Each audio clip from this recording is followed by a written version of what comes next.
Well, for more on this topic, I'm joined by Rob Koepp. He's the director of the Economist Corporate Network. So, Rob, the second-hand goods market, especially online, hasn't been a widespread part of Chinese consumer culture. So what's behind the rising popularity we're seeing?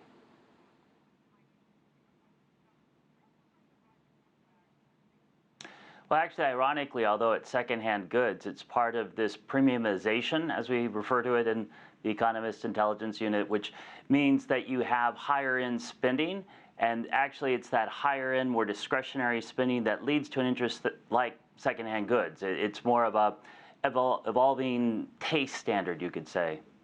So other than that, what are some other differences that you've noted between China's secondhand goods market versus, say, the US and other countries?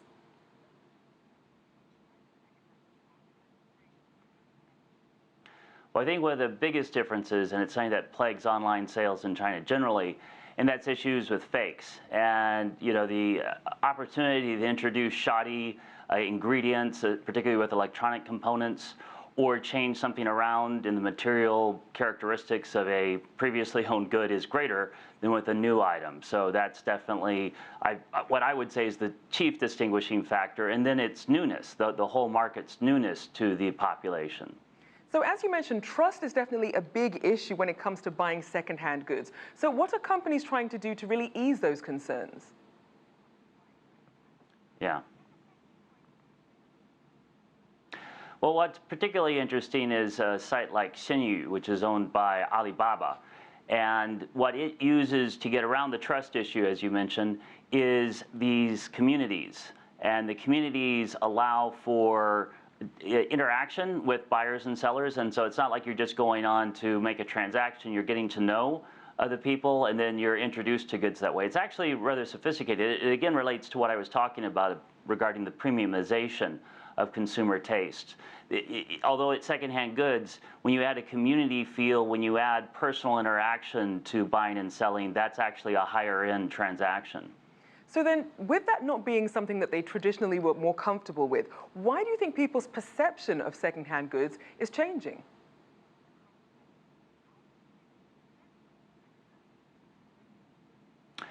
Well, a variety of factors. I mean, if we're talking about online, for example, that's really millennials, as we would refer to them in American English. They're known as the post-90s generation in China. But it's the post-90s generation that they look for community, they look for novelty, they look for, well, they're not held back, let's say, by what their parents would feel reluctant in terms of buying something that's been used before. So that's one big part of it. The other part is simply maturing markets. The used car industry is now booming in China. And economically speaking, that's even bigger than the C2C, consumer-to-consumer peer buying and selling. Actually, it's things like used cars. That's just because the auto industry has matured now in China that second-hand industry has emerged. And you mentioned this idea of the role of community, which obviously means technology and apps. But what about the challenges in the growth of the market? What do you foresee there? Yeah.